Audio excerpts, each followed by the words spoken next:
In a world where love looks perfect, the truth can be devastating.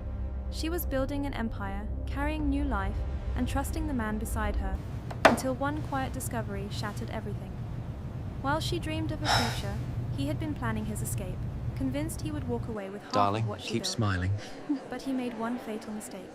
We wouldn't want anyone to know our little secret, would Because what we? he thought was his to take was never his This to liability touch. clause And in when the Section truth comes 4 to needs light, to be addressed it's not before we just a marriage proceed. that I agree. collapses. We'll It's cap his the entire exposure, illusion of then we control. move forward with the signing. From betrayal to rebirth, this is the story of a woman who didn't just survive. She rewrote the rules of the game. The lesson? Not every loss is a failure. Sometimes it's protection. The strongest foundations are built in silence, long before anyone tries to tear them down. And the moment you choose yourself, everything changes. If this story resonated with you, don't forget to like, share, and support the channel so we can keep bringing you more powerful stories like this. Thanks for watching. The low, consistent hum of the server racks was a sound Dr. Elena Vance had learned to ignore, the white noise of her digital empire. At 32 weeks pregnant, she moved with practiced care through the glass-walled headquarters of Cypher, her San Francisco fintech firm. The Golden Gate Bridge stood like a silent red guardian in the panoramic window behind her. She was analyzing the final stress test data on her revolutionary trading algorithm, a system poised to redefine Wall Street. A high-priority security alert chimed on her console. It was an automated flag from her own compliance module, a tool that monitored legal inquiries into Cypher's core intellectual property. The subject line was her founder's stock number. The alert detailed a valuation request on her proprietary code. The inquiry was logged 3 days ago by Rothman and Sterling, the most formidable divorce attorneys in California. 3 days ago, she was at a fundraiser with her sister Chloe, arguing over baby names. 3 days ago, her husband Marcus, a titan of luxury real estate development, had told a reporter that she was his greatest venture. 3 days ago, as she felt their son move for the first time, he had launched his silent offensive, convinced he was about to acquire half the tech unicorn she had built from a single line of code. He had a strategy. He had a legal team. He had a secure digital portfolio on his server labeled The Thorn Legacy. But there was a single clause in the founder's vesting agreement he had signed 7 years ago, when Elena Vance was just 28, that he had catastrophically misread. When the lawyers at Rothman and Sterling received the preliminary asset disclosure, they expected to unlock a $10 billion corporation. Instead, they found a joint investment account holding $312,000, a penthouse in Pacific Heights, and a new model Lucid Air. Marcus Thorne had spent a year planning the hostile takeover of a fortress that was never marital property, and now a mediator was about to walk him through his mistake, document by excruciating document. Follow Elena's story because this part isn't about the money. It's about the digital firewalls a woman builds when she assumes no one is watching, and the resilience she finds when someone finally tries to breach them. This story is a reminder. Your most significant asset is never a balance in an account. It is the framework you built in private, the terms you established before the world knew your name, and the shocking clarity you discover when you realize you've been sharing your life with a stranger. If Elena's journey resonates with you, if you have ever been underestimated by someone who thought they had all the control, share your story in the comments. Every single one makes this community stronger. Like this video if you're with us, share it with someone who needs this message, and subscribe, because every week we bring you a new story of women who were written off, only to seize the pen and write their own triumphant ending. We will see you next time. The first indication of trouble wasn't a clandestine text message. It was one automated security flag in her own company's system. Dr. Elena Vance adjusted her position in her ergonomic chair, a difficult maneuver at 8 months pregnant. On her main display, the performance data for her algorithm was nearly flawless. Her sister and COO, Chloe, was on a video call confirming the last data sets for their S1 filing. Her office was a glass sanctuary overlooking the San Francisco Bay, with Alcatraz a hazy shape in the distance. The primary monitor showed the algorithm's success rate at 99.2%. Elena had built this company, this view, this future from a single string of code she perfected in her doctoral program. She was wearing a simple black dress, filled with the quiet confidence that comes from knowing you are about to change the world. Her console chimed. She figured it was Marcus. He was always sending her architectural renderings around this time of day, usually from a new high-rise project in Los Angeles or a resort development in Dubai. His world of concrete and steel, a stark contrast to her universe of data and algorithms. She was right that the notification involved Marcus, but it wasn't from him. Elena clicked the alert from the security module. It wasn't a message. It was a link to a formal legal request filed against her company's intellectual property. Her mind, conditioned to find the one flawed variable in a million, instantly processed the metadata. She saw the requesting law firm, Rothman and Sterling, and then she saw the stated purpose of the request: valuation for domestic relations proceeding. A cold wave washed over her. With a strange clinical detachment, she opened a new secure browser and navigated to the county court's e-filing portal. She said to her sister, "Chloe, run a full diagnostic on the London server cluster. I'm seeing a potential latency issue." She typed in his full name, Marcus Thorne. The page refreshed. One new case file. She clicked the link. The PDF materialized, bearing the seal of the Superior Court of California. And beneath it, in stark official font, were 5 words: Petition for Dissolution of Marriage. Petitioner, Marcus Thorne. Respondent, Dr. Elena Vance. She read the line once, then again. Her eyes locked on the timestamp in the corner. 3 days ago. 3 days ago, they were at the benefactor's dinner for the Museum of Modern Art. She had worn a cobalt blue dress, and Marcus had placed his hand on her belly for the photographers, whispering to her, "You're building our dynasty."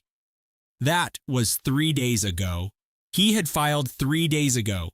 She was standing in the nerve center of her own creation, looking out at a city whose skyline she was helping to shape, staring at a digital request to have her entire life liquidated.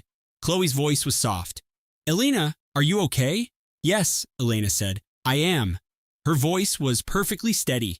She observed this with a kind of scientific curiosity, a perfect, stable tone without a single vibration. She closed the browser. She turned back to her sister. She smiled. She gave her final instructions on the pre-IPO roadshow. She looked at the faces of her department heads on the video call and thought, he filed. He actually went through with it. I am 8 months pregnant and on the verge of the biggest tech launch of the year, and my husband is divorcing me. She didn't feel anger. She was not equipped for sorrow. When she couldn't compute an emotion, she defaulted to protocol. It was her system.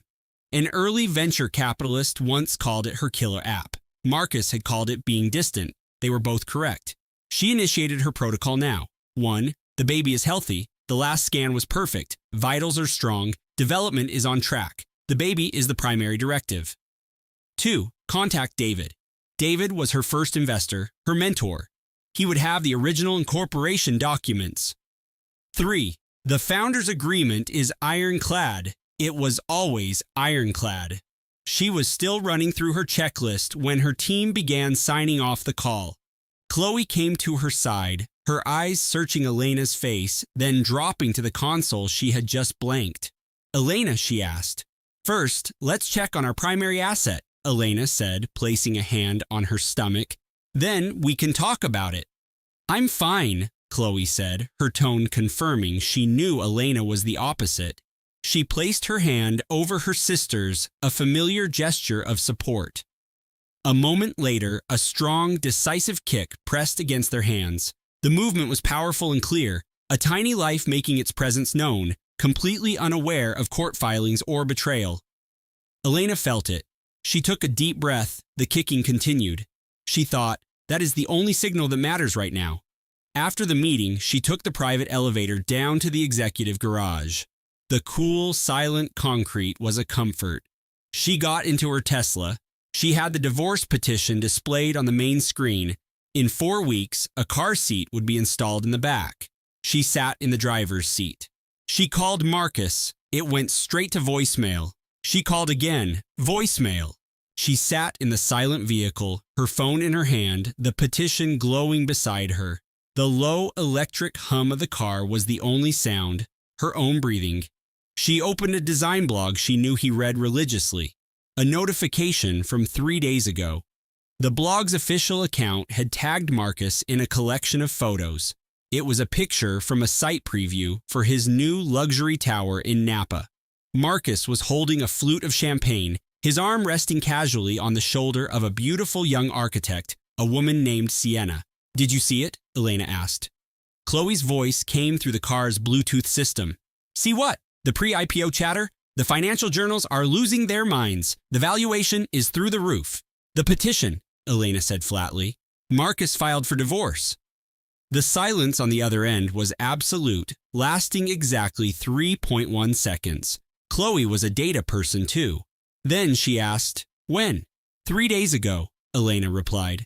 Another pause, this one heavier, more tactical. "Elena," Chloe said, her voice suddenly hard like chiseled granite, "does he have any idea what he actually signed in the founder's agreement?"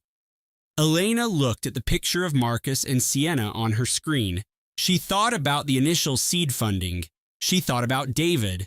She recalled the ironclad agreement Gideon had insisted upon, calling it his non-negotiable term, the one that legally enshrined her biotech patents, her life's work, and any companies born from them as premarital, non-divisible assets, protected for all time from any future personal claims. Inviolable. For the first time since the forwarded email appeared on her screen, a chill that had nothing to do with fatigue snaked up Eleanor's spine. "No," she murmured, her voice eerily steady. "He couldn't." She steered her Bentley onto Lakeshore Drive. She headed toward Gideon Thorne's law offices in a tower that pierced the heart of Chicago's Loop. The steel and glass skyscraper loomed over the river, a testament to the old world influence Arthur always claimed to disdain. For 5 years, Eleanor had known this building. She was accustomed to the cathedral-like quiet of the granite lobby, the swift, silent ascent in a mahogany-lined elevator to the 65th floor. This firm, more than the sprawling penthouse she and Arthur shared, felt like the true anchor of her life. She pulled into her designated parking spot and walked inside. The reception was a fortress of dark wood and brushed steel, a temple built on retainer fees and unbreakable contracts. Gideon Thorne was in his early 60s, possessing the sharp, steady eyes of a man who had navigated mergers that redrew entire industries. He had been her fiercest champion since she was a 25-year-old doctoral student with a revolutionary gene sequencing patent. He was already standing at his office door before Eleanor's heels had finished echoing on the marble floor. He wore a perfectly tailored charcoal suit, his white hair immaculately styled. He took one look at his protege's ashen face, then at the phone clutched in her hand, and his warm, mentor-like smile vanished, replaced by a focused, professional mask. He held the door ajar. "Come in, Eleanor," Gideon said. "I'll have someone bring you some tea." "He's already lawyered up, Gideon," Eleanor said, the words feeling like gravel in her mouth. Gideon paused, a flash of grim understanding in his eyes. "Let's use the main conference room." The penthouse conference room was a world of polished mahogany and black leather, smelling faintly of old books and the crisp air off Lake Michigan.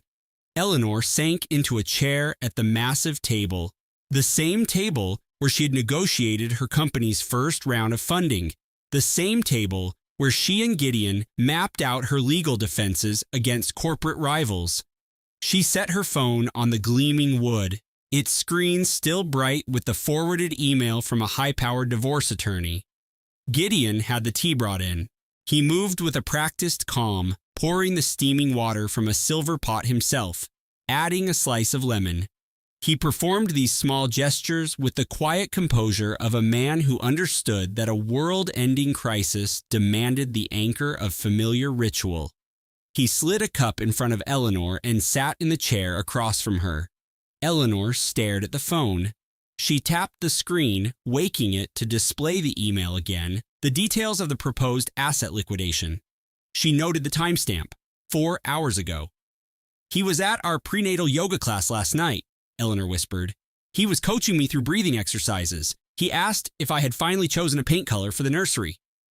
Gideon steepled his fingers on the table, his face a careful blank, though he made no move to drink his tea. He put his hand on my stomach, Eleanor continued, her voice beginning to fray. He felt our son kick. Yoshi stopped, the sheer scale of the deception hitting her not as a thought, but as a physical shock. He had already hired a legal team. He had knelt right beside her, feeling his own child move, discussing the decor for that child's room, all while orchestrating the demolition of their life together. He had looked her in the eye, his hand on her pregnant belly, and revealed not a single crack in his facade. A cold, sharp voice surfaced in her mind, precise and clinical because the truth was too devastating to be processed with emotion. Asterisk. He knelt right there. He talked about paint colors. He already knew. She picked up her phone, opened her calendar, and reviewed the last few days. 3 days ago, she had accepted a major award for innovation in biotechnology, followed by a celebratory dinner with her senior staff and a 4-hour board meeting. She had been on a professional peak, so proud of the ethical science company she was building, utterly oblivious that on the other side of the city, her husband was instructing lawyers to dismantle their marriage. 2 days ago, Arthur came home late. She had made his favorite beef Wellington, the intricate, time-consuming dish she only made when she needed to feel grounded. He said he wasn't hungry, that a city zoning commissioner had made a surprise visit to his new skyscraper project, and he'd had to entertain them. He kissed her forehead. She remembered the kiss feeling perfunctory, a gesture of habit. She had dismissed it as her own pregnancy-induced exhaustion. Last night, the prenatal yoga class. He asked about the paint. She'd said she was considering a soft slate blue. He had just nodded, his attention already returning to his phone. 2 hours ago, a text message at 4:30 p.m. Asterisk. This zoning meeting is a nightmare. Going to be a late one, darling. That was it. And now this conference table, this glowing phone screen, this untouched cup of tea. Did you know? Eleanor asked, the question not an accusation, but a desperate search for a fixed point in a spinning world. Did you have any inkling this was coming? Gideon considered the question with the same methodical weight he would give a hostile merger proposal. I suspected his public persona was a leveraged asset with insufficient emotional collateral, Gideon said at last. I just never conceived he would be so reckless as to let you be the one to cover his losses. Eleanor nodded, her eyes falling to her hands on the table, to the brilliant cushion-cut diamond on her ring finger. Gideon's gaze looked right past the ring. The head of my firm's family law division is ready to speak with you whenever you are, he said instead. She is waiting for us to call. Eleanor's phone vibrated on the table. She glanced down. It was Sophie. A link was included in the text. The message said, Ellie, I am so sorry. I saw this and my heart just sank. I was hoping I was mistaken. I truly was. Eleanor tapped the link. It opened an article in a high-end art journal online. It featured a photo from a gallery opening 2 weeks ago. In the picture stood a woman with sleek, dark hair and a self-satisfied smile, an art curator named Camille. On the wall behind her was a very distinctive abstract painting, a piece Eleanor and Arthur had purchased on their honeymoon. The bracelet on Camille's wrist was a unique commissioned piece, the subject of the email. 2 weeks ago, Eleanor had missed a major charity gala because her doctor had ordered a week of strict bed rest for a pregnancy complication. She had pushed Arthur to go to represent his company. She recalled being propped up on the couch with a stack of pillows, reading clinical trial data and sipping ginger tea. She had texted Arthur at 10 p.m. telling him she was turning in for the night. He had replied almost instantly, "Sweet dreams, my love." She set her phone on the table, face down. "There's someone else," she stated, her voice devoid of emotion. "Camille Dubois, the art curator." "Yes," Gideon said. the single word heavy with the knowledge of weeks of rumors. You knew about her? I was aware of the gossip, Gideon corrected, his tone gentle yet precise.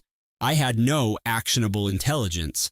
Eleanor picked up her phone and called Sophie. How long? She asked, the moment Sophie picked up. A month, Sophie said, her voice thick with regret. I saw them together at the museum benefit. I'm so sorry, Ellie. With the baby, you seemed so content. I convinced myself I had to be wrong. You weren't, Eleanor said. No, Sophie replied, a new resolve in her voice. I wasn't. I am so sorry. Eleanor inhaled slowly. That internal voice spoke again, no longer asking questions, but declaring a cold, hard truth. Asterisk, I am not losing my mind. Asterisk. For months, I felt him becoming more distant, and I told myself it was just the pressure of his new development project, my pregnancy hormones, the stress of us both running our empires. I was not wrong. I knew. Call your litigators, she said to Gideon. Tell them I want a complete forensic audit of every one of Arthur's development projects and their parent corporations. I want every capital call notice, every wire transfer to offshore accounts, every single equity agreement. Give me a complete forensic audit of my marriage. The team is being briefed as we speak, Marcus replied, his voice calm and steady. The head of our asset recovery division, Miss Sterling, is waiting for your authorization at 4. Eris terminated the call and looked at her new counsel. Marcus Blackwood wasn't looking at her with sympathy or even outrage. His expression was something colder, more tactical. It was the look of a man who had faced down corporate raiders and dismantled financial empires, a man who had learned of betrayals worth billions and had simply shown up the next day to begin the methodical work of reclamation. Finish your tea, Marcus said, gesturing toward the cup. Eris drank. It was warm and grounding, a small anchor in the storm. She saw the notification for her upcoming obstetrician appointment on her watch face. She saw the saved data packet from her AI's analysis. She thought of the date on the encrypted transaction log. Then she silenced the watch, slid it back under her cuff, and stood. I need to authorize Miss Sterling, she said. Yes, Marcus said, you do. The firm wasn't a stuffy collection of law books in dark wood. It was a minimalist suite on the 50th floor of a tower in San Francisco's financial district, a glass-walled space with a commanding view of the Bay Bridge. From this altitude, the city's frantic energy seemed almost peaceful. Aris sat across the vast desk at 3:30 that afternoon. She was still in the elegant but simple dress she'd worn to her AI ethics lecture at Stanford. The idea of returning to the stark, modern house she shared with Julian was unthinkable. Marcus Blackwood was a man in his early 50s whose name was whispered with a mix of fear and reverence in Silicon Valley. He didn't handle divorces. He orchestrated financial demolitions for the tech elite. A secure tablet lay between them, its screen displaying a complex network of LLCs and offshore funds. Before we initiate the asset seizure protocols, he said, his tone precise, tell me about your health, yours and the baby's. The baby is perfectly healthy, Eris stated, her hand unconsciously covering her stomach. My doctor confirmed it this morning. Good, Marcus said with a sharp nod. That is the only variable we cannot control. Everything else is just data. He swiped his finger, and the war began. For the next hour, Marcus deconstructed the venture capital empire Julian Croft had built. Eris understood the broad strokes. She was a brilliant AI researcher whose proprietary algorithm had recently sold for a 9-figure sum, but she had never visualized his holdings through the predatory lens of asset recovery, where the only goal was to expose the vulnerabilities her husband was certain he had perfectly firewalled.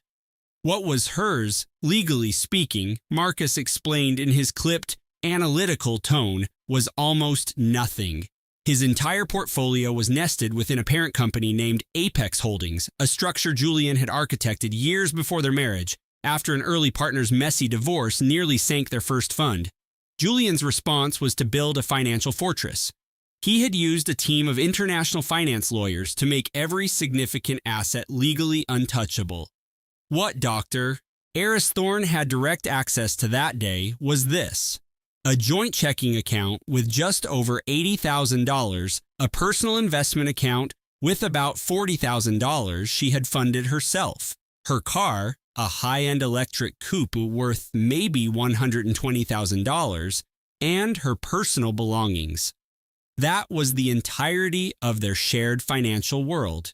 What Dr. Eris Thorne had no legal title to, the stunning minimalist home in Pacific Heights they lived in, which was owned by an Apex subsidiary, her husband's astronomical income, which was paid as a nominal salary, while the vast majority was funneled as management fees to a shell corporation in the Cayman Islands. His ownership stake in Apex itself, insulated by the same shell corporation. Their weekend retreat in Napa Valley, also insulated.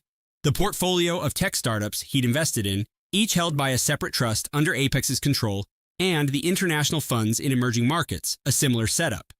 Marcus laid it all out with brutal efficiency, document by document, wire transfer by wire transfer. Julian's lawyers, Marcus forecast, will propose a standard 50-50 split of marital assets. They will assume they are dividing a few $100,000 in liquid funds. He let the silence hang in the air.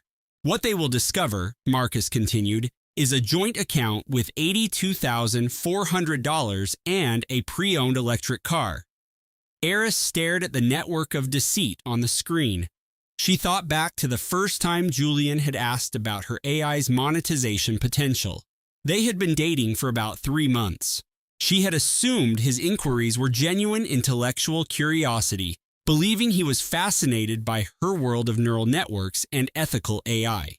She had felt, for the first time, seen by someone outside her field.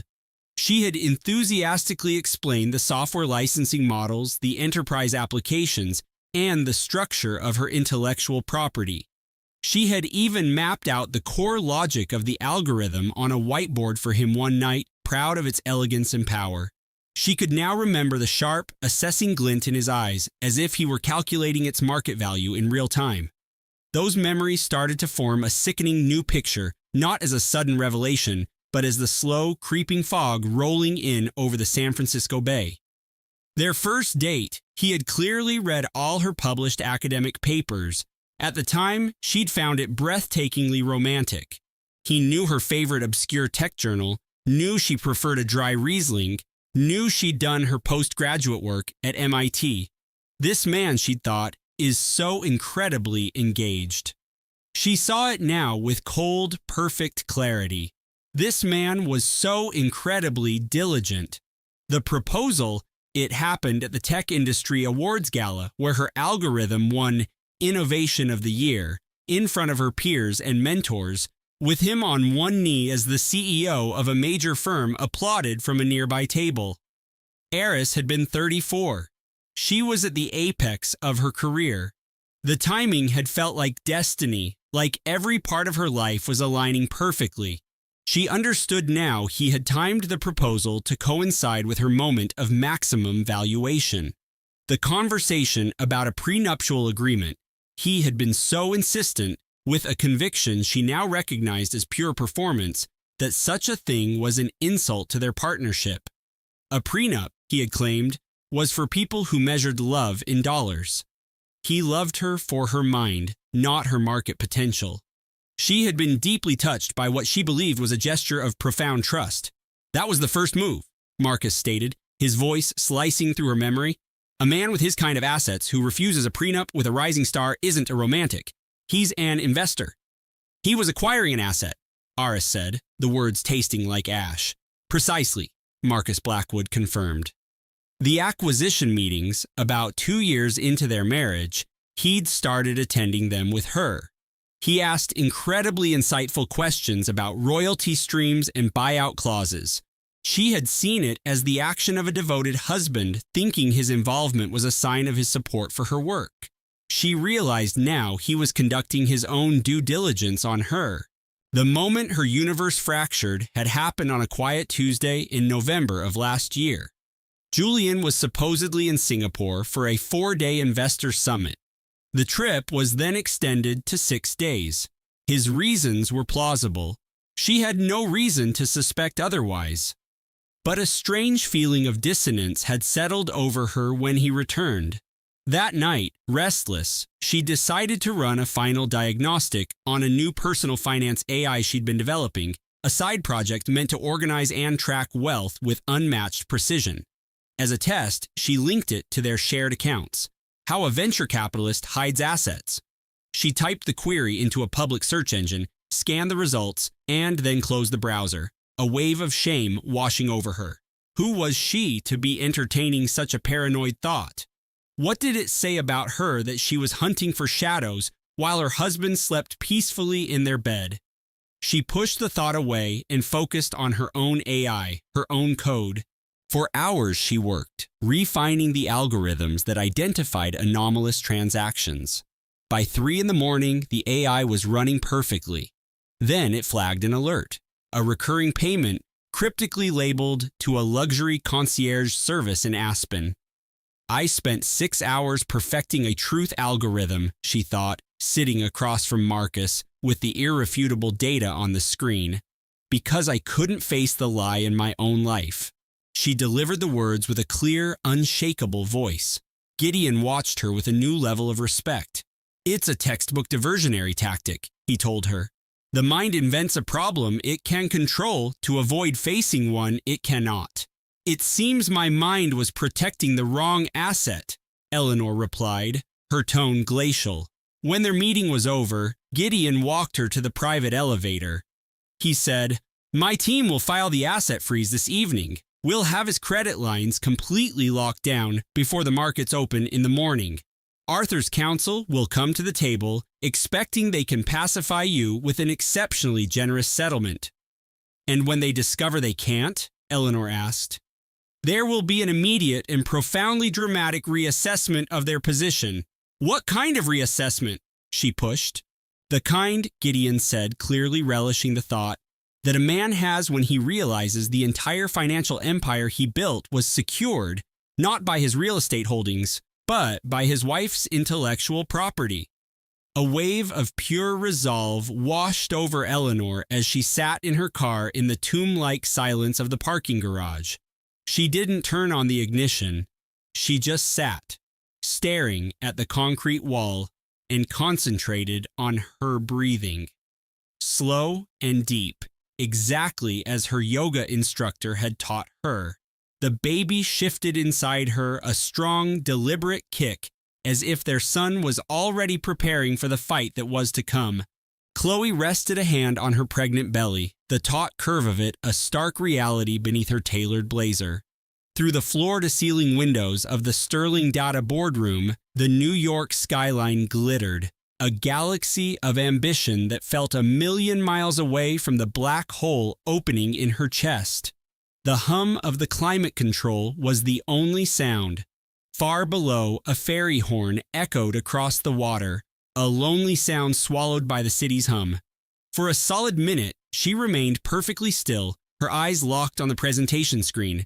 She focused on the slow, powerful kick of the baby inside her, letting the icy shock flood her senses.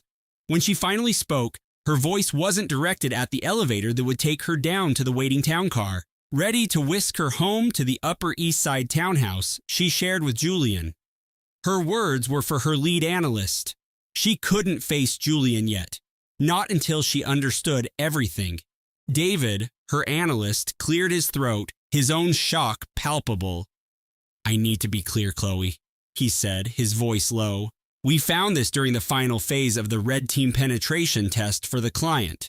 It was completely isolated on an encrypted virtual server, hidden behind 3 layers of corporate firewalls we weren't supposed to be able to breach. The whole operation was archived in a ghost partition.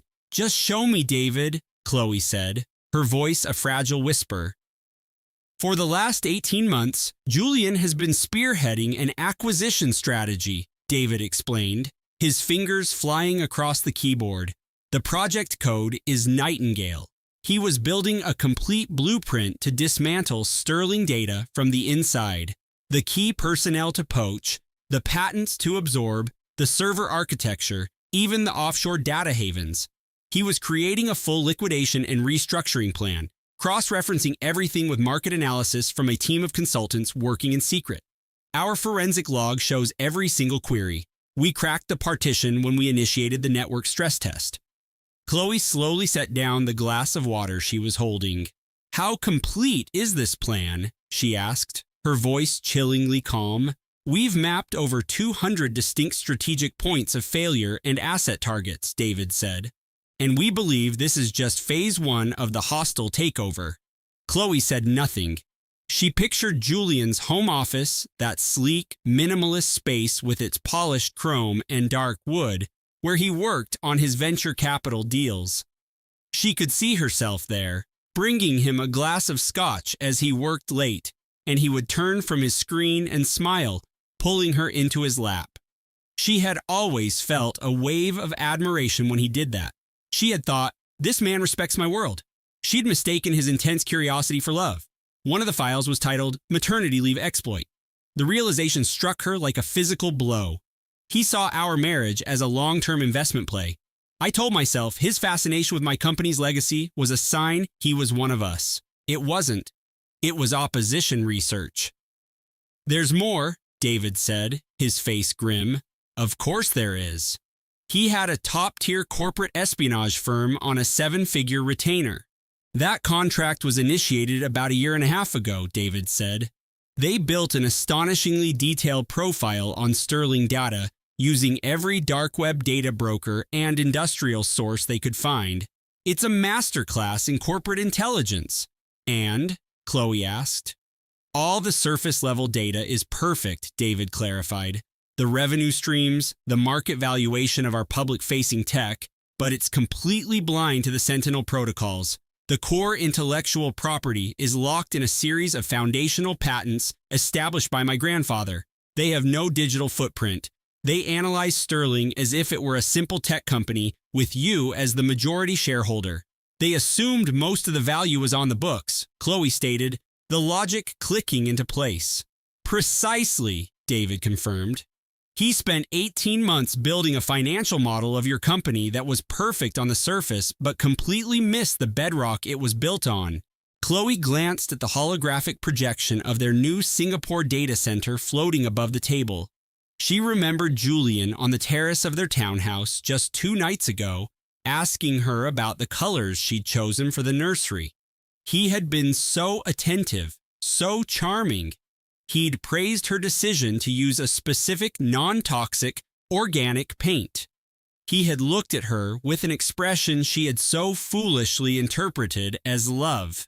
She saw it clearly now.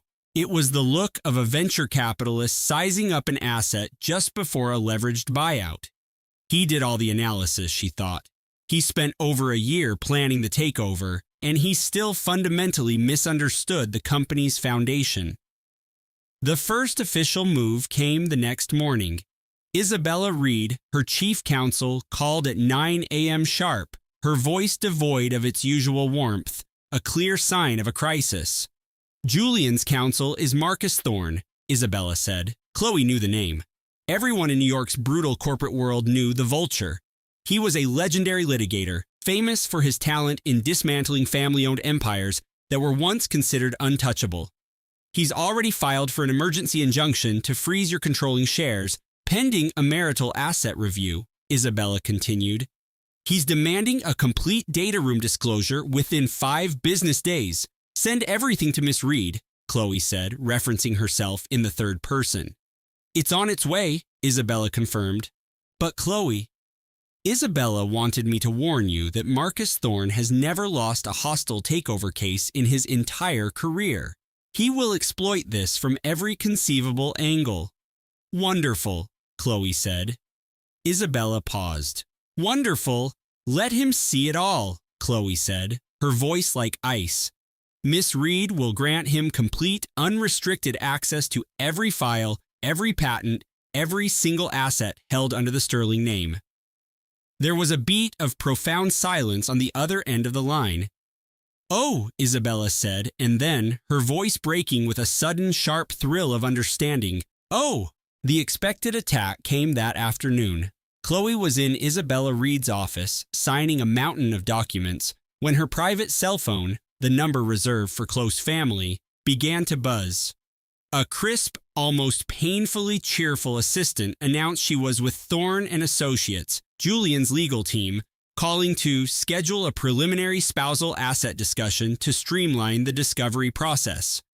Julian had given them her private number. A power play, of course. "My attorney is Isabella Reed," Chloe said, her voice as calm and cold as a server room. "All future communications will be routed through her office." She ended the call without waiting for a reply. Isabella, who had listened to the exchange, wrote the firm's name on a legal pad and drew a thick, aggressive box around it. "They're moving with arrogance," she noted. "Yes," Chloe replied. "They think they're about to close the deal of a lifetime." That evening, Chloe composed a message to Nina Hayes, the influential tech journalist. It was not an accusation. It was a business proposal. It read, "I am contacting you because I believe you have been strategically misinformed by the same man, using the same portfolio of deception. I have forensic data that suggests you were presented with a carefully engineered illusion of a future. I believe you have a right to see the true architecture behind the fantasy." To present a unified front, they needed to meet. Isabella scheduled a secure conference call for the following morning.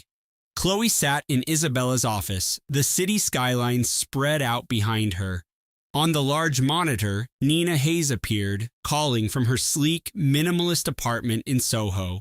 She looked even younger than her 28 years, and she was clearly terrified. She spoke in hurried, broken sentences. "He said the marriage was just a brand merger, that it had been a partnership in name only for years," she said. "He had an entire deck, a financial portfolio detailing his plan for their future after the separation. He told me you controlled a massive portfolio of personal tech stock and that New York law guaranteed him half its value. He had the valuations down to the cent. He said you two hadn't been a real couple in ages, that you were obsessed with your family's empire. He told me the pregnancy was a last-ditch, desperate complication in his exit strategy, but that you would be handsomely compensated for your inconvenience. He promised me that once the divorce was final, our real life would start," Chloe said, her voice thin over the speakerphone. "He had this whole blueprint laid out. He'd even shortlisted a couple of lofts for us down in the meatpacking district." The line went quiet for a moment, filled only by the distant wail of a siren from the street below. "He kept it all in a hidden partition on his server," Chloe continued. "He called it the Genesis Project." Ava looked at her lawyer, Julia, whose expression was a perfect, unreadable mask of professional detachment. Julia's eyes met hers, asking a silent question. "What is it you need from us?" Ava asked, her own voice surprisingly firm. There was a beat of silence. "I want out of this completely," Chloe said, her voice cracking. "I made an awful mistake. I thought I knew what he was creating, but I was so wrong." She hesitated again. "I have the entire file, the one with all his opposition research on your finances. It's categorized by asset class. When I saw what it truly was," her voice failed her. "This isn't the kind of demolition I can be a part of." "Would you be willing to sign a sworn affidavit to that effect?" Julia asked, her tone shifting seamlessly from sympathetic ear to sharp-edged litigator. "Yes," Isabella managed to say, her voice a fragile whisper across the video connection. A single second felt like a lifetime. "I am just so sorry I never grasped the true scale of what he intended to do. I dug my own grave, I get that, but I never saw the complete malicious architecture of it all." Amelia Reed stared at the younger woman's exhausted face, the stress lines carved around her eyes. "Thank you for coming forward," Amelia said, her voice a calm, steady anchor. "We will be in touch." She ended the call, and the monitor went dark, casting the office in a sudden, heavy silence. "Project Phoenix," her lawyer, Miss Hayes, said, the words coded in professional disdain. "Of course," Amelia answered, turning from the blank screen. She was already scribbling on a notepad, the pen making crisp sounds against the paper. "That becomes our central exhibit." Miss Hayes looked at her client, her friend. How are you holding up for real? Amelia stopped writing and thought for a moment. To be honest, she said, I'm enraged. I am finally, brilliantly enraged. Before this, I was just in shock. Then I was heartbroken. But now I'm furious. Good, Miss Hayes said with a decisive nod. Yes, Amelia agreed, her eyes still on her notes. It is about damn time. Richard Pierce received the financial disclosure portfolio on a Monday afternoon at 2:30. His paralegal placed the single, remarkably thin, encrypted memory stick on his mahogany desk. From Miss Hayes's office, the paralegal announced, delivered by a secure, bonded courier. And then she was gone. Richard stared at the stick. He was used to discovery arriving in stacks of bankers' boxes, not something you could lose in a coat pocket. Mountains of documents usually meant sprawling empires, and sprawling empires meant a career-defining divorce case with a 10-figure settlement. He had been relishing this fight. He poured himself a steaming cup of coffee from the French press on his credenza. He inserted the stick into his laptop and opened the primary folder. He skimmed the file list. He began to read. He clicked on the first category. He clicked through a few more. His coffee sat beside him, untouched, its heat slowly bleeding into the air. The first tab was labeled Liquid Assets, a single checking account, a single money market account, both with balances that were almost comical. He squinted at the money market total, $21,488. It was the sort of savings a junior associate at his own law firm might have, not the personal cash reserve of the only daughter of the Pierce Global Shipping dynasty. He navigated to the next folder, Real and Personal Property. One car, a 3-year-old Range Rover. A small collection of contemporary art appraised by a Christie's specialist at $250,000, with notations clarifying that most works were acquired long before the marriage. He scrolled past a list of antique furniture. He was hunting for the main prize, the stock certificates for Pierce Global, the deeds to the Georgetown townhouses, the hedge fund statements, the executive compensation package. He kept clicking. He returned to the main index. He reread the cover letter signed by Jessica Hayes. It was 4 paragraphs long, written in the impeccably courteous language of a lawyer who has dreamed her entire life of writing a letter exactly like this one.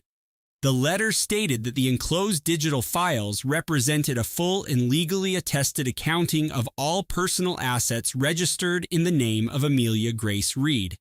It confirmed the disclosure was submitted in complete accordance with the judicial discovery order. It mentioned that a duplicate sealed memory stick had been filed concurrently with the court clerk. It wished Richard and his client a comprehensive and enlightening review. Richard Pierce sat at his vast desk with the tiny memory stick, his now cold coffee, and a handful of files that amounted to almost nothing. He picked up the receiver of his desk phone. He dialed Marcus. Marcus Thorne answered on the first ring, his voice buzzing with excitement. "Did you get it?" he asked. He sounded like a man who was already renovating a penthouse with his share of the settlement.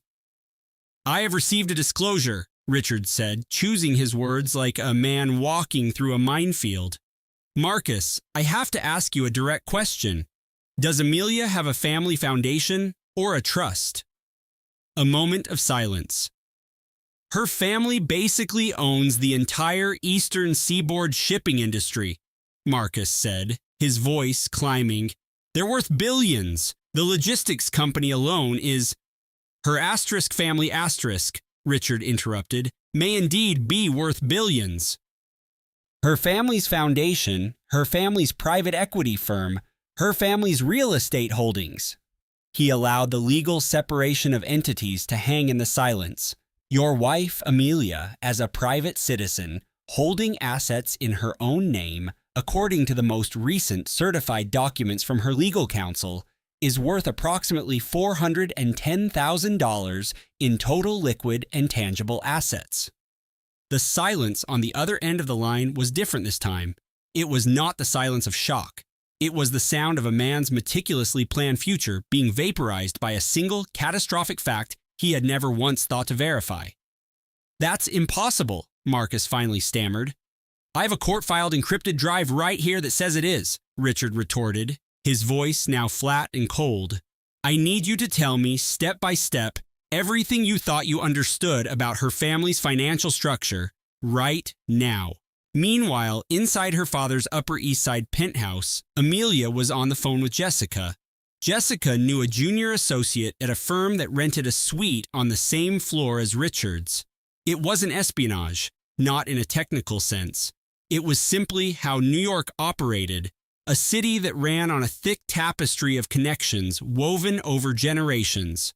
The associate had sent Jessica a text message at 3:45 reporting that Richard Pierce had been on a high-volume, agitated conference call with Marcus for more than 90 minutes and was refusing all other incoming calls.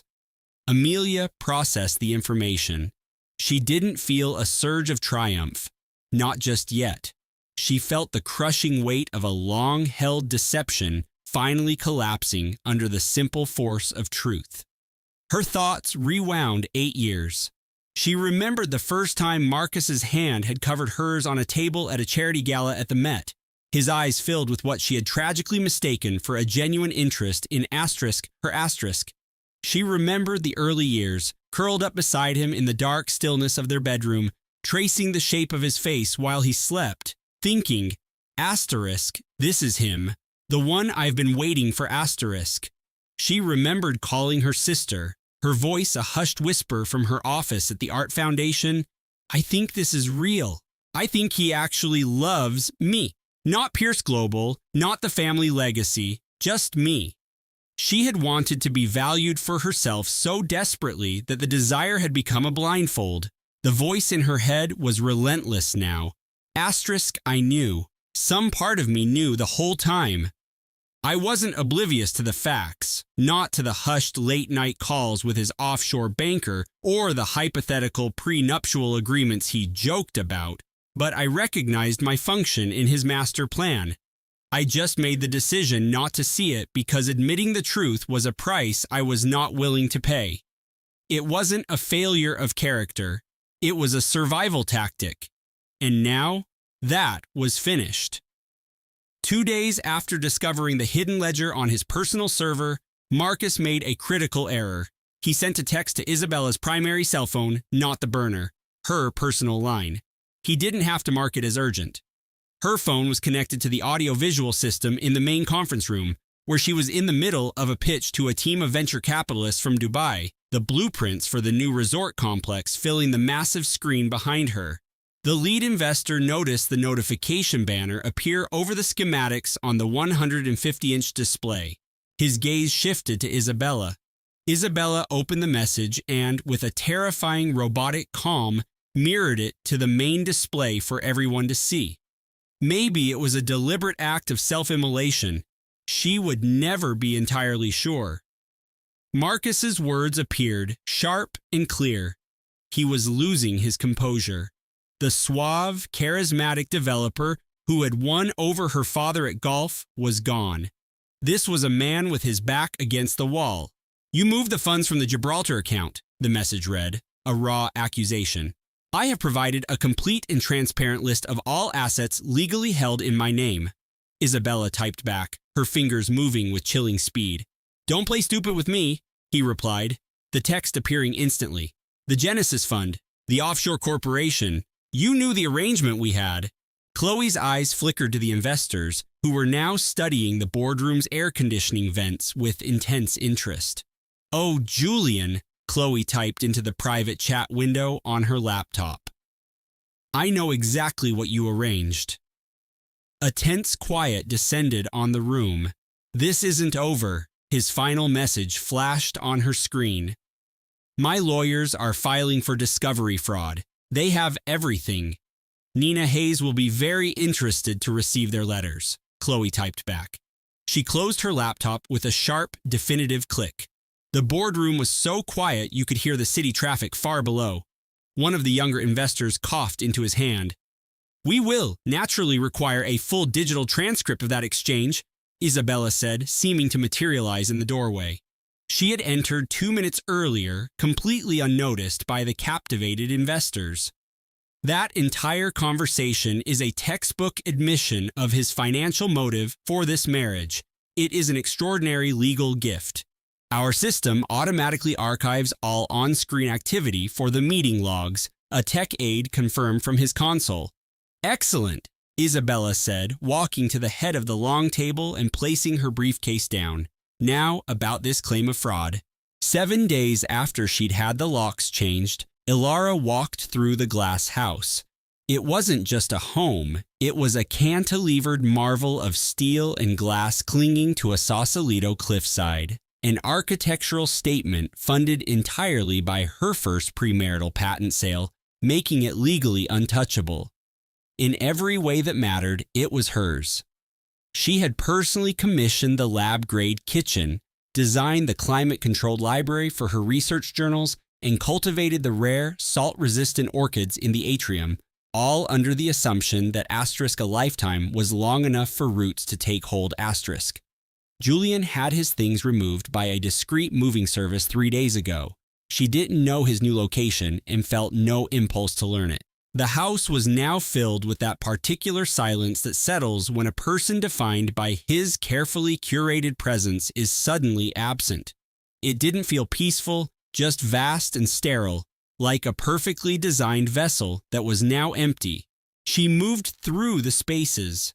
She stood in the sprawling, minimalist kitchen and activated the espresso machine, remembering what her first mentor once said, "Always give your hands a task." She stood in the library, looking at the shelf where his coffee table books on brutalism were wedged between her binders on genomic sequencing, and thought, I need to purge these asterisk. She paused at the doorway of his former office, staring at the empty expanse of the custom concrete desk and the faint outlines on the wall where his frame design awards used to hang, and was struck by a sense of profound vacancy. Eventually, she made her way to the nursery. The room was painted a soft, ethereal gray, the color of the fog as it rolled in under the Golden Gate Bridge. The paint sample had a technical name, argon, and Ilara had approved it on a tablet in the late afternoon light, while her lead engineer had nodded and said, "Yes, Chief, that's the one for optimal light diffusion." The bespoke changing table, milled from a single block of sustainable bamboo by a designer in Oregon, with tiny brushed nickel knobs shaped like river stones, had arrived just the week before. It was positioned against the east wall. Ilara ran her fingers along its cool, seamless surface in the glow of the twilight.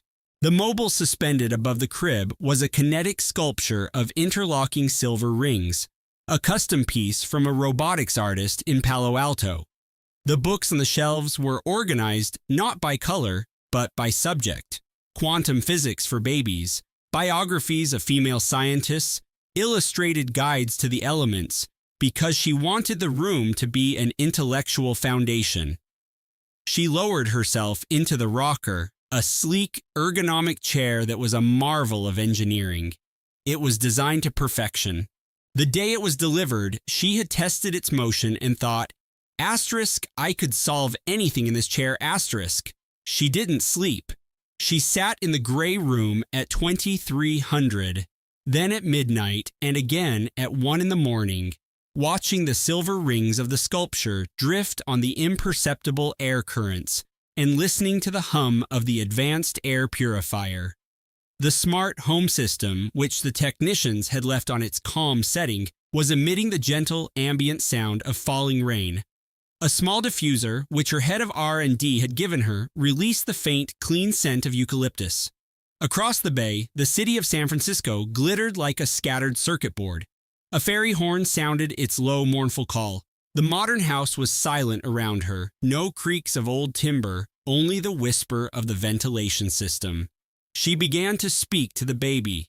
"I saw the data," she said, her voice a quiet signal in the dark, which was lit only by a small nightlight she'd installed, a glowing orb that projected a map of the constellations onto the ceiling.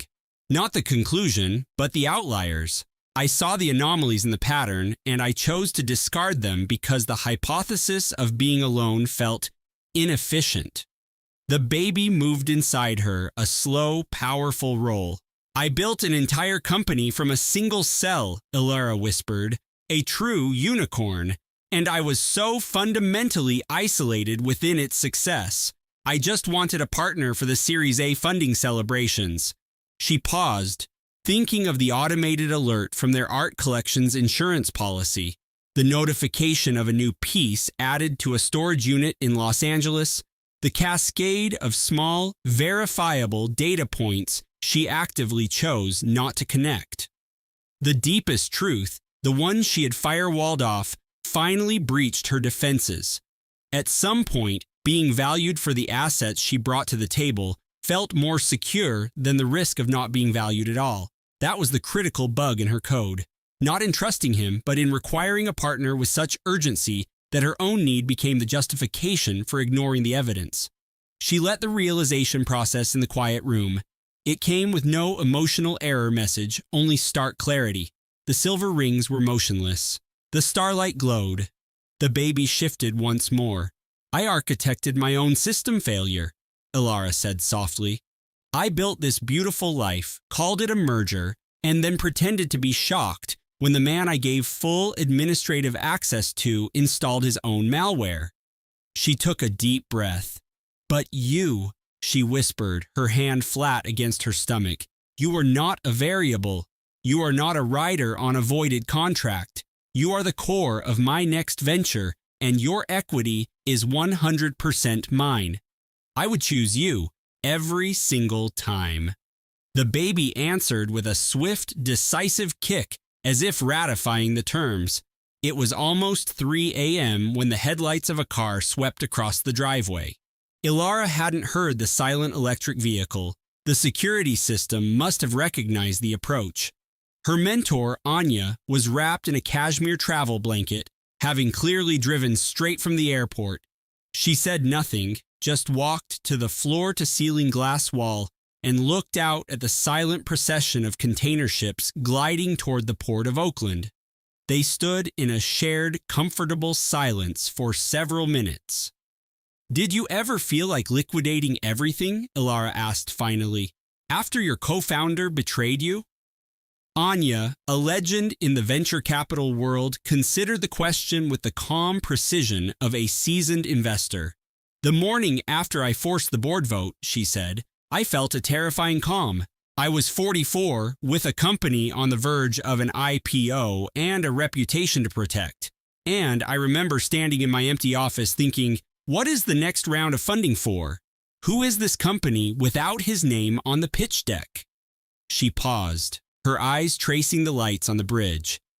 But then the market opened, she continued, and I had a conference call with our investors in Tokyo and a product demo to oversee. And the next day, I did it again. And the day after that. She turned her gaze to Elara. You don't discover your new business model by analyzing the last quarter's failed strategy. You find it by showing up every morning and executing the next play. I'm just so afraid, Anya, Elara confessed, her voice tight. I know, she said, her tone pragmatic. Not of him, not of the lawyers. I'm afraid I'll fail this. That this child will require something of me that I simply do not possess. Every woman who has ever faced motherhood has been haunted by that very same fear, her father said, his voice a low rumble. The thoughtful ones, anyway. A deep tranquility enveloped the old study, a stillness that felt more real than anything Eleanor had experienced in months. Her father retrieved a heavy woven blanket from the back of his reading chair and gently laid it over her shoulders. They remained there together in the quiet twilight of the room, looking out over the sprawling, unconcerned city. As the antique mantel clock ticked out its dependable, reassuring measure and the faint, sweet smell of old paper and wood smoke hung in the air, the baby shifted within its mother's womb, and the warm glow of a nearby lamp stretched long shadows over the oriental carpet. They passed nearly a full hour in silence. Eleanor eventually succumbed to sleep in the deep leather armchair. When the first tentative silver light of morning broke through the high windows, her father was gone. Eleanor's phone buzzed on the end table next to her. A message from her father. It read, "The collection is protected. The future is yours to write." Eleanor sat in the chair in the still gray study and felt a tiny, profound shift, like a continent moving a single, definitive inch. No path was set, no result guaranteed, but the very ground beneath her had been remade. She laid a hand over her belly and felt the baby stir, as though it were preparing to greet the new day alongside her. She thought, very well, we see the way forward now, . She got to her feet and went to make a pot of tea. The video conference with Isabella was set for Tuesday at 3 o'clock in the afternoon. Eleanor was in her family's foundation boardroom with her counsel, Arthur, seated at her side. The space was august and silent, and the late-day sun slanted through the tall, arched windows, casting sharp, angular patterns across the long mahogany table. Isabella's face materialized on the large screen, transmitted from her paint-splattered studio in the south end. The low moan of a distant foghorn from the harbor could be heard in the background. Eleanor would forever mark this as the instant the machinery of her life changed course. The quiet, steady pulse of Boston far below the historic building providing the score for Isabella's shattered account. Isabella talked for almost half an hour, the sentences spilling out of her in a torrent, as though to stop for breath would be to lose her courage. This was not a prepared statement. It was a raw excavation of memory. Julian had sworn to her 10 months prior that his marriage was merely a cold, strategic alliance. He had painted Eleanor as a brilliant but emotionally remote curator, a woman more devoted to her collection of antiquities than to her own husband, someone who had encased her heart in layers of academic ice. He had delivered this story with the exhausted look of a man who had borne his lonely burden in stoic silence for years. He had revealed the plan to her 7 months ago. He'd placed his laptop on Isabella's small work table and opened the file with the reverence of a scholar unveiling a lost manuscript, an offering of his absolute trust in her. The financial strategy was elaborate, organized across numerous spreadsheets. There were timelines for liquidating the foundation's assets. There was a comprehensive plan for managing the wealth after the divorce.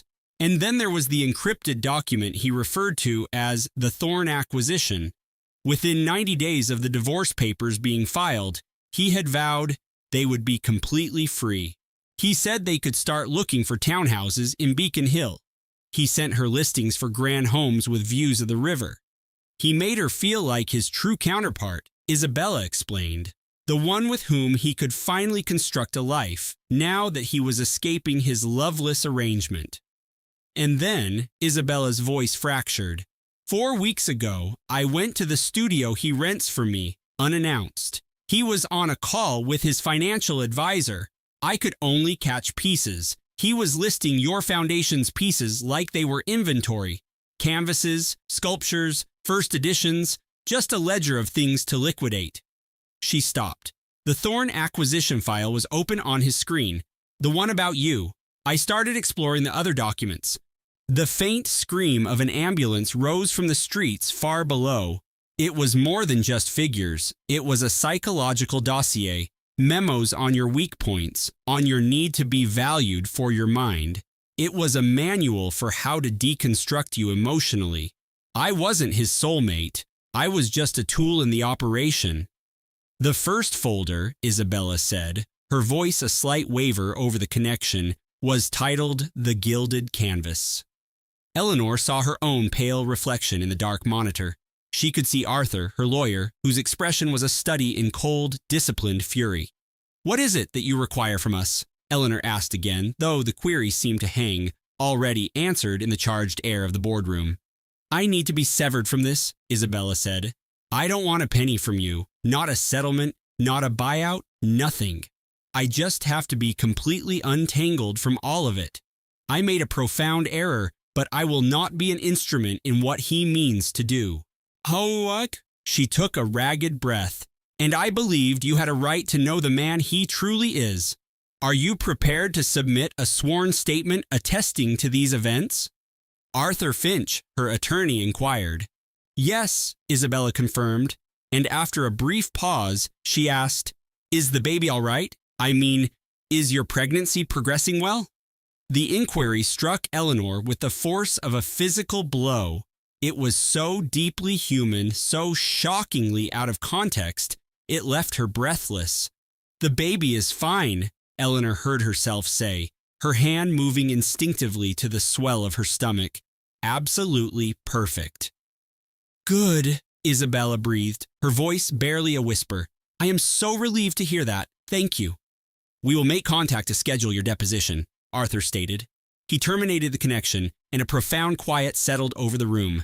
The acquisition strategy for the Thorn venture, Eleanor said, more to herself than to him. Precisely, Arthur agreed, his fingers already a blur on his keyboard. That documentation, combined with the encrypted chats and the lease for that private art studio, will establish an irrefutable pattern of premeditated fraud. Eleanor rested her palms on the cool, polished wood of the table. She could still hear Isabella's voice, a mixture of stark fear and deep remorse. The question about her baby, she thought back to being 24. She understood the seductive power of a narrative that casts you as the chosen one, not just the convenient one. Ava had constructed her own elaborate version of that delusion years prior. She knew the architecture of that kind of self-deceit. It was a universe away from excusing Chloe. Absolution was a far more complex algorithm than a 20-minute conversation could compute. But she recognized the mechanics of the lie. Liam asked gently, Ava, are you okay? I'm rerunning the projections for the next 5 years, Ava said. The new data is integrating now. It's not the outcome I had forecasted, but it will be an outcome I engineer. Her response wasn't emotional, but a series of quiet, deliberate actions to reestablish control. They were not grand gestures, but methodical digital fortifications. She systematically terminated his access to the company's cloud servers and revoked his credentials for the proprietary AI development platform. Not because she suspected he had them, he didn't, but because each newly generated encryption key was like another steel door slamming shut in a fortress only she commanded. She moved the quarterly tech summit to the following Monday. It wasn't an emergency meeting, just a standard progress report, pulled forward by 4 days. She drafted and sent the memo herself instead of having her executive assistant do it. This break in protocol was a calculated signal to her leadership team. She called her mother picked up on the third ring. She used the carefully neutral tone of a judge waiting to hear all the evidence before forming an opinion. I wanted to let you know, Ava began, that the arbitration process is moving forward, the baby is fine, and I'm back at my penthouse in the seaport. A beat of silence passed. I will be there in the morning, her mother stated, as if announcing a settled matter of fact. You really don't have to. I will be there in the morning, her mother repeated, but her tone had shifted. It was now the sound of a verdict being delivered, closed to appeal. The next day, her mother appeared, settling into Ava's sleek, minimalist kitchen, drinking chamomile tea and taking in every detail with an observational acuity that was both part of her character and precisely what the moment required. She had brought a bottle of single malt scotch, aged for 2 decades, and set it on the polished quartz island. She sat across from Ava, her gaze unwavering, projecting an unspoken but absolute solidarity. I should have been more direct in my initial assessment, her mother said after a long silence, her eyes focused on the amber scotch in her glass, regarding my evaluation of him. What was your evaluation? Ava asked. Her mother placed her glass on a coaster with meticulous care. I concluded he was performing due diligence, she said. From the moment he met you, my theory was that he was studying you, but in the way a venture capital firm studies a startup before initiating a hostile takeover. Ava stared at her mother. I recognized it was your decision to make, her mother went on, and I had no wish to be the one to... She trailed off, glancing back at her drink. Even so, I should have filed an amicus brief. Perhaps, Ava conceded, but I have a feeling it would have been dismissed at the time. Her mother's gaze met hers, and while her expression didn't soften, it sharpened with certainty.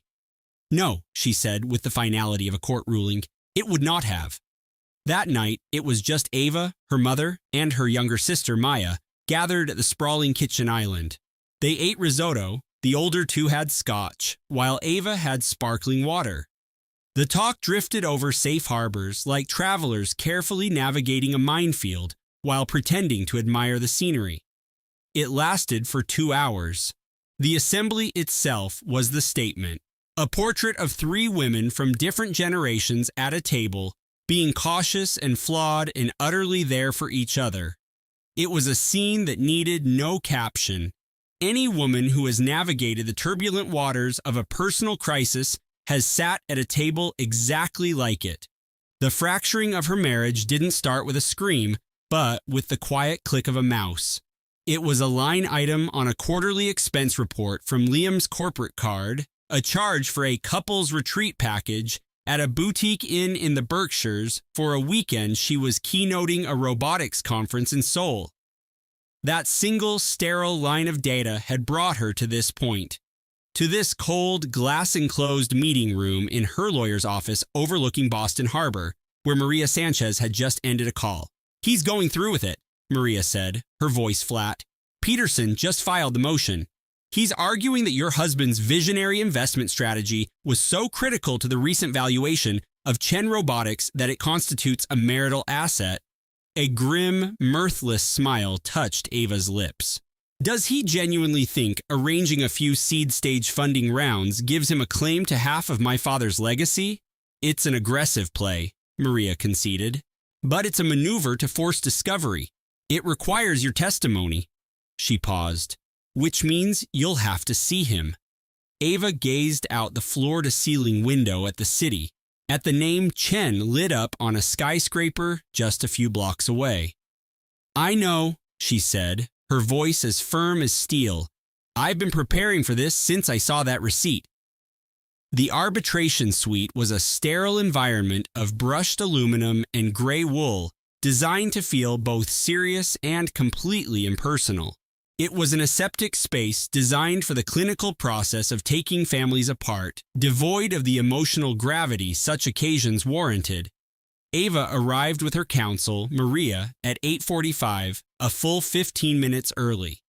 At 38 weeks pregnant, a deep, steady ache had settled into her lower back, a rhythm that had started around sunrise. Her doctor assured her this was just a rehearsal.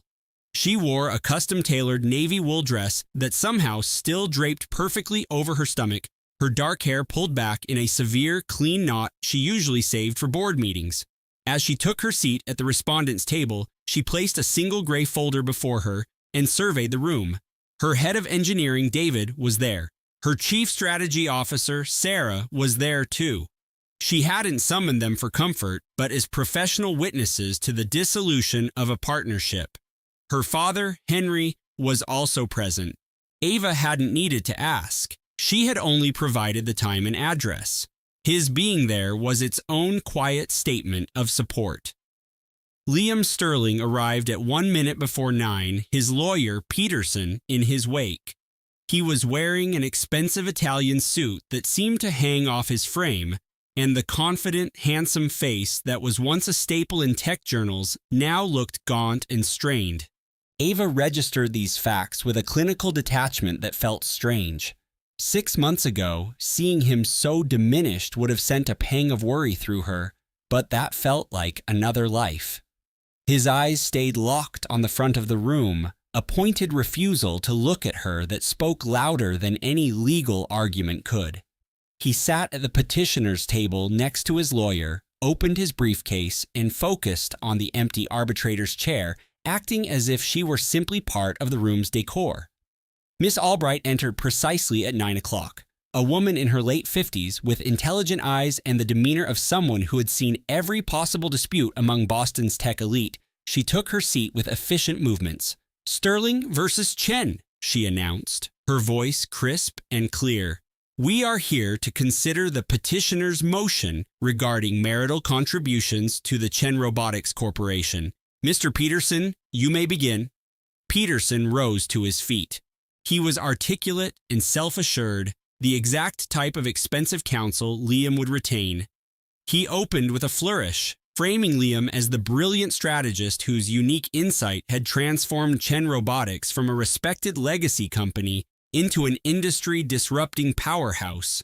His lawyer contended that while the company was an established institution, it had been catapulted into a new stratosphere by Liam's visionary investments and his influential network.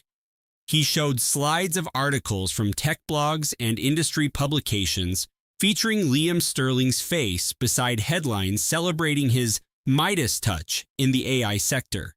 Some of the articles were less than a year old. He even had a market analyst ready on a video link, prepared to testify on the surge in the company's market cap directly tied to Liam's strategic alliances. He spoke for a full 24 minutes uninterrupted. When he concluded, the arbitrator, Miss Albright, looked at him over her glasses. "Miss Sanchez," she said, "your response."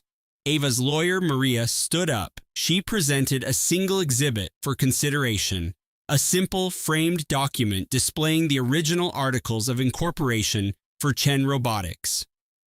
"Ma'am," Maria stated, her voice calm and measured, "Chen Robotics was founded by my client's father the same year Ava Chen learned how to ride a bicycle.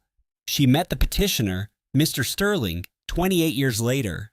The company has undoubtedly grown, as successful companies do, but its foundation, the very titan Mr. Peterson alleges was elevated by his client's recent contributions, was built over nearly 3 decades before this marriage even started." Then she sat down. Miss Davies examined the incorporation papers. She tapped the date embossed in the bottom corner before setting the gilded frame down with a soft thud. Her gaze settled on Mr. Cole. The mahogany-paneled boardroom became utterly silent. It was the kind of quiet that follows a sprawling emotional conflict when it is suddenly reduced to a single undeniable fact. "Counselor," Miss Davies began, her voice deceptively smooth, the kind that signals an approaching tidal wave. "Are you seriously contending in this mediation that your client's social networking was the foundational asset of a 40-year-old art gallery?" Cole's jaw worked, but no sound emerged. "I want to ensure I fully grasp your argument," the mediator continued. "Please, specify for me which precise contribution your client made that fundamentally changed the valuation of an institution that was a pillar of the Boston art scene before he was old enough to drive." Cole faltered, gesturing feebly toward his slides showing a recent uptick in gallery sales. Miss Davies then turned to Isabel's attorney. "Miss Hayes, would you care to comment on this recent performance?" Miss Hayes produced a separate binder, which demonstrated the sales increase came from the acquisition of a major artist's estate, a negotiation the Moreau Gallery had initiated 5 years before Isabel and Richard had even met. It had absolutely zero connection to brand strategy or cocktail parties. Miss Davies scanned the executive summary for less than a minute. "Assertion denied," she declared coolly. Richard's lawyer Cole instantly changed tactics, trying to claim their Beacon Hill brownstone was a marital asset to be divided. Isabel's counsel, Miss Hayes, countered by presenting the deed, which clearly showed it was owned by the Moreau Family Trust, willed to Isabel and her direct descendants. "Assertion denied," Miss Davies repeated, her voice now laced with impatience. Cole then tried a third angle about a shared portfolio of modern art, and then a fourth, each argument sounding more desperate than the last. By the time he was launching his 5th attempt, the mediator had lost all patience. She took off her reading glasses and leaned into her microphone, her eyes fixed on Cole. "Assertion denied, assertion denied." With those final 2 words, the battle was won. What Richard Sterling would receive from their 2-year marriage was his custom Porsche, his collection of vintage watches, and the funds in his personal brokerage account.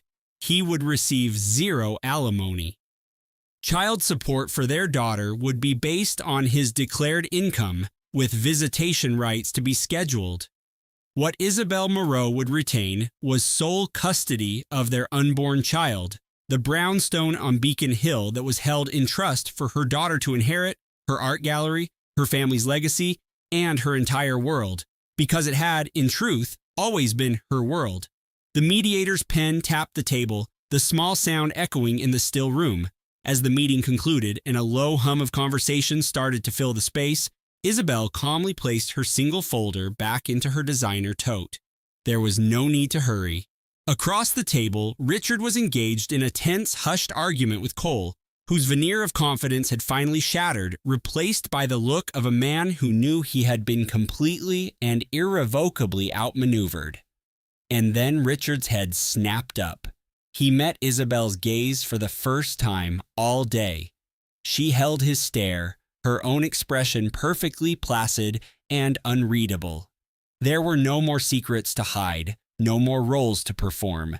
She looked at him with the serene, unyielding strength of a woman who had sat in her private office at 2 a.m, staring at the absolute proof of his betrayal, a velvet box from a Parisian jeweler misdelivered to the gallery, containing a locket engraved with a sentiment that was not for her, and had not only endured that moment, but had walked into this room because of it, knowing she would walk out with everything she had ever built.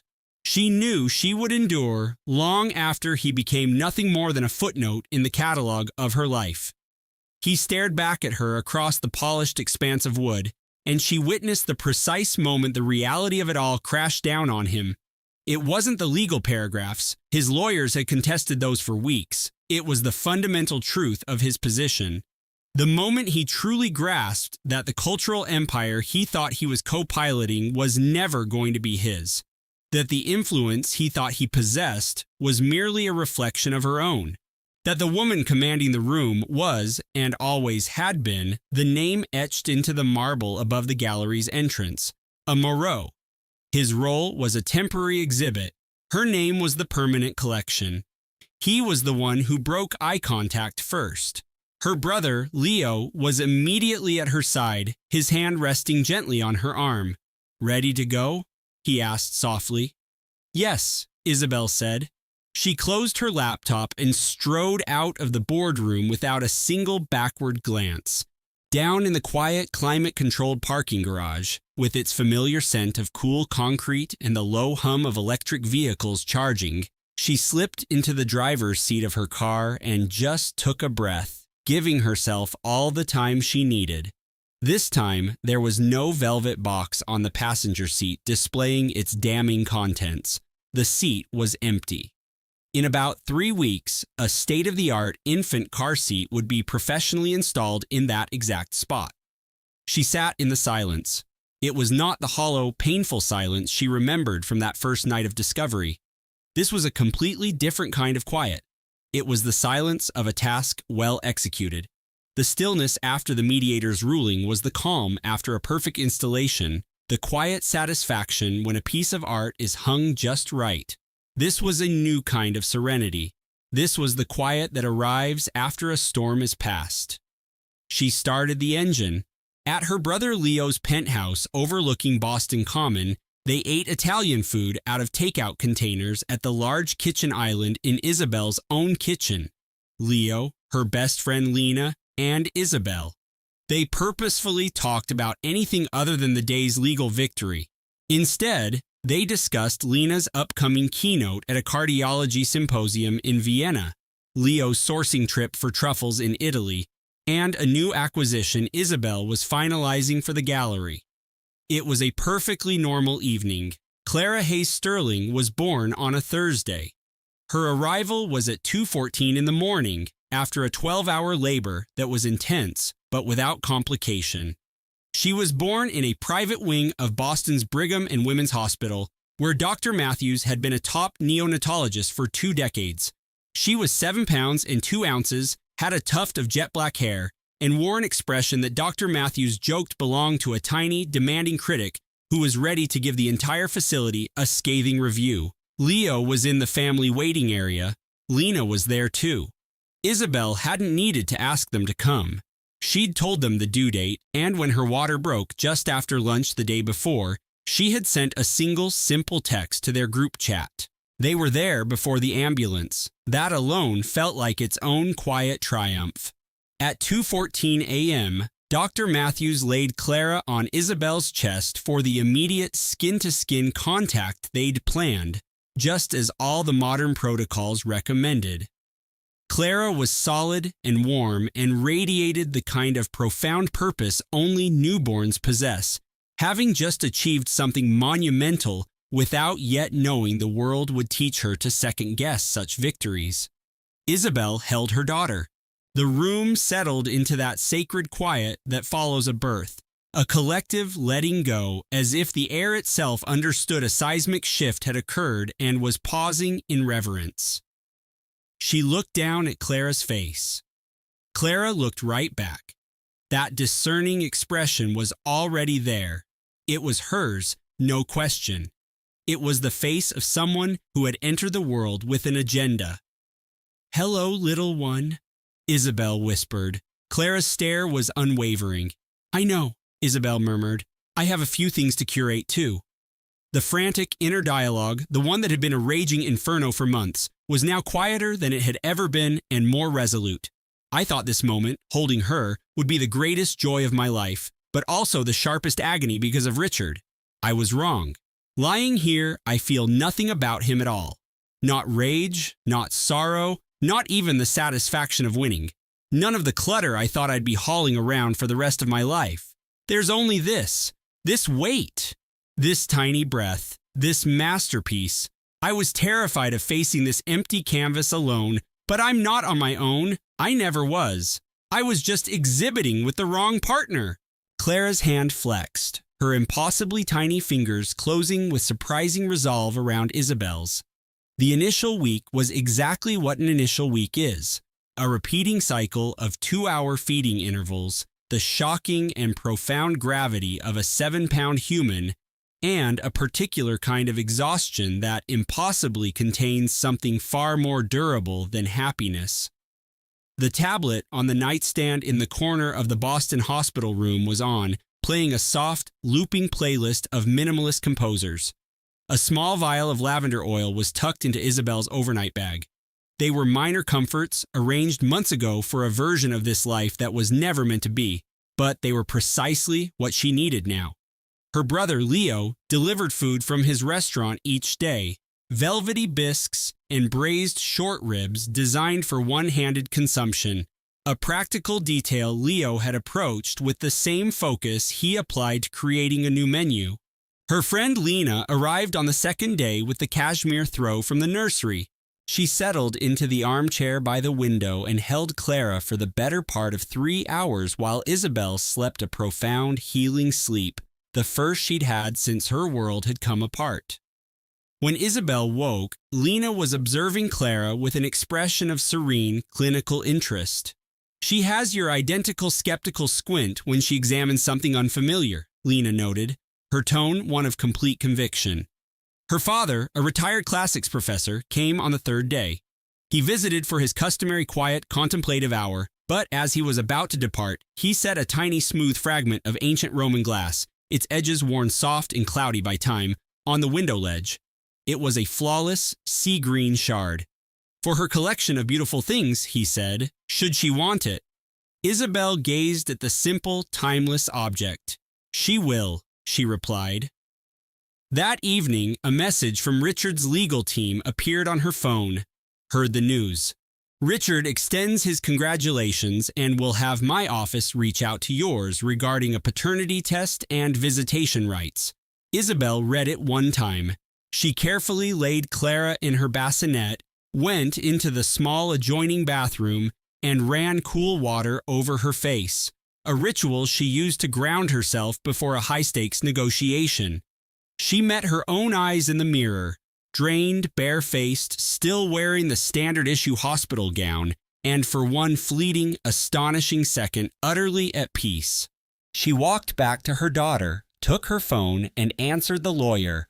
"All future communications are to be directed to my counsel." She placed the phone on the window ledge, next to the piece of Roman glass from her father, and did not look at it again for the rest of the night. The very last tie of their life together was cut on a Tuesday morning. Clara was 11 days old. Isabel sat in her light-filled office, the one with a view of the Charles River, and made the call herself. It rang 4 times before a hesitant voice answered. Chloe, it's Isabel, she began, her voice even and calm. I am calling to inform you that it is finished.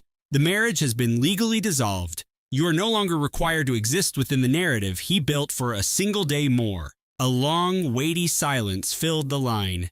Thank you, Chloe finally said, her voice small. I am not doing this to be forgiven, Isabel stated, because she had built her life on truth, not on pleasant fictions. I am making this call because I understand what it is to be 28 and to mistake a beautiful prison for a sanctuary, because accepting the perfect lie is so much less painful than shattering the illusion. Another quiet moment passed between them. And the baby? Chloe asked, her voice almost inaudible. She is extraordinary, Isabel said, a true warmth rising in her tone. So intensely curious, I am convinced she is already critiquing the botanical prints on the wall. A sudden, soft laugh came from the other end, a sound of pure, unburdened freedom. Of course she is, Chloe replied. She inherited that from her mother. Yes, Isabel agreed, she most certainly did. After executing the final e-signature, Ilara closed her laptop. She moved from the silent productivity of her home office into the main living area, where Vera, nestled in her smart bassinet, was utterly captivated by the morning sun creating prisms through a glass sculpture. As the water heated for her coffee, Ilara gazed out at the crisp blue horizon of the Pacific, allowing her mind to finally reach a state of equilibrium. The realization hadn't been an explosive event. It was a quiet, methodical debugging of her own code. It was the kind of clarity that comes after a system-wide crash, when you find yourself standing in your own sun-drenched space, a warm mug in your hands, while your child is mesmerized by a simple principle of physics. The company was never a partnership, she mused. I was the founder and CEO of this entire enterprise. I developed the IP, I secured the funding, I built the team. For years, I believed it needed his name on the board to appear legitimate. But the technology was always revolutionary. It just needed me to recognize its intrinsic market value. Now, we are the sole shareholders. That thought carried her to Vera's 2-month checkup. In the clean, quiet waiting room, her phone vibrated. It was a message from her legal counsel. Julian's team was now claiming co-ownership of the initial source code for her company's foundational algorithm. Ilara read the message and then looked at Vera, who was now studying a mobile of brightly colored, 3D-printed geometric shapes. An outside party is attempting a hostile takeover of some legacy assets, she whispered. Vera turned her intense, curious gaze to her mother. You're right, Ilara conceded with a small smile. It's a nuisance suit with no legal standing. She put the phone away. A medical assistant called Vera's name. As the exam room door closed behind them, Ilara gave no more thought to Julian or the wreckage of the last 4 months. The most important innovation she had ever developed wasn't a gene editing tool or a diagnostic platform. It was this pulse, this bond. Outside, the fog over the marine headlands was finally burning away, revealing the promise of a clear spring day, the kind that fosters new growth. I'm calling because seeing you now at 32 reminded me of that feeling of trying to project evaluation onto a man because admitting he was a bad investment felt too catastrophic. I've sat through that same due diligence myself. Another long silence passed between them. And the new venture? Her old mentor asked. She's extraordinary, Ilara said, incredibly observant. She already seems to have a very defined operational thesis. A sudden bright laugh came from the other end of the line, the sound of someone releasing a long-held stress, surprised by a moment of unadulterated success. Good, Anya said. She gets that analytical mind from her founder. Yes, Ilara replied, she absolutely does. After the call, she sat for a moment in the silence of her office. Then she went to the great room, where Vera lay in her bassinet, fascinated by the afternoon light reflecting off a passing ship, casting dynamic patterns on the ceiling, a phenomenon she observed with the same focused intensity she applied to all new and brilliant things. Eleanor sipped a glass of sparkling water, watching from her floor-to-ceiling windows as a single sailboat cut across the San Francisco Bay. Her mind felt clear, detached from term sheets and market analysis. The realization didn't strike her like a sudden market crash. It emerged softly, like a proven thesis in the late afternoon sun. It was the kind of clarity that comes only after you've weathered a catastrophic loss, only to find yourself in your own home holding a warm baby who is utterly fascinated by a sunbeam on the floor. Access to capital was never the problem. I was the founding partner of this entire enterprise. I wrote the business plan, I secured the seed funding, I understood the core metrics of every single asset. And for years, I let myself believe that without a male co-founder to add legitimacy, the entire venture was fundamentally undervalued. But it was never undervalued.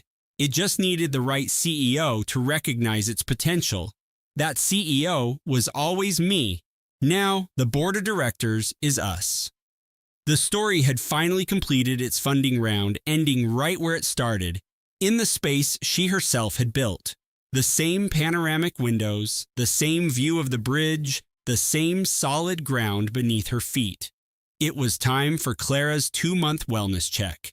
Eleanor had her in the minimalist infant pod that had become a standard piece of equipment in her Tesla since the day she brought her home. She glided through the automatic glass doors of the pediatric center, crossed the polished bamboo floors, and headed for the serene waiting area. After scanning her QR code to check in, she settled into a pair of sleek, Scandinavian-designed chairs. Her phone buzzed inside her leather tote. It was a notification from Leo, her lawyer. The message read, "Julian's team is making noise about his brand contribution to your pre-seed investments again. I'm on it. Just a heads up. Don't let it be a distraction." Eleanor glanced at the text before looking down at baby Clara, who was awake and observing the room from her pod. Clara's eyes were fixed on the ceiling, where a complex mobile of interlocking brass rings turned in the gentle air currents. It was a surprisingly intricate piece for a waiting room, and the baby was giving it her undivided, serious focus. "Someone is filing a frivolous claim about the pretty things again," Eleanor whispered to her. Clara remained captivated by the shifting orbital patterns. "Your mother's legal counsel is handling the hostile takeover attempt," she assured her. Her daughter slowly turned her thoughtful gaze toward her. "You are correct," Eleanor conceded. "It is profoundly irrelevant data." She slipped the phone back into her tote. A medical assistant appeared at the doorway and called Clara's name. Eleanor lifted the infant pod, carried her daughter toward the exam room, and gave no further thought to Julian, his legal team, the restaurant empire, or any of the fallout from the last 4 months. Her entire world was now measured in Clara's growth metrics, her weight and her length. There was Clara's analytical expression, the custom 3D printed rattle from a tech CEO in London, and the mesmerizing kinetic sculpture of spinning gyroscopes turning above her crib at home. "I have built unicorn companies from nothing more than a pitch deck," she thought. "I can build this new life. I already have all the foundational assets. I always did. I just had to reallocate them to my own portfolio." The greatest return on investment I ever achieved wasn't a 10-figure exit, a portfolio of disruptive technologies, or a reputation in Silicon Valley. It was this steady breath, this solid presence, this singular, extraordinary, and irreplaceable new person, already analyzing her world and understanding which signals are worth her attention and which are just noise. The door to the examination room clicked shut. Clara took in the new environment with her discerning eyes. Eleanor looked at her daughter. Outside, the notorious San Francisco fog had finally retreated, and the persistent marine layer was dissolving, revealing the real spring, the undeniable spring, the kind that offers no apologies for the winter that came before it, the kind that simply launches, the kind that scales. This story was carefully engineered, developed, and delivered by our storytellers to provide you with inspiration, connection, and a narrative built to last.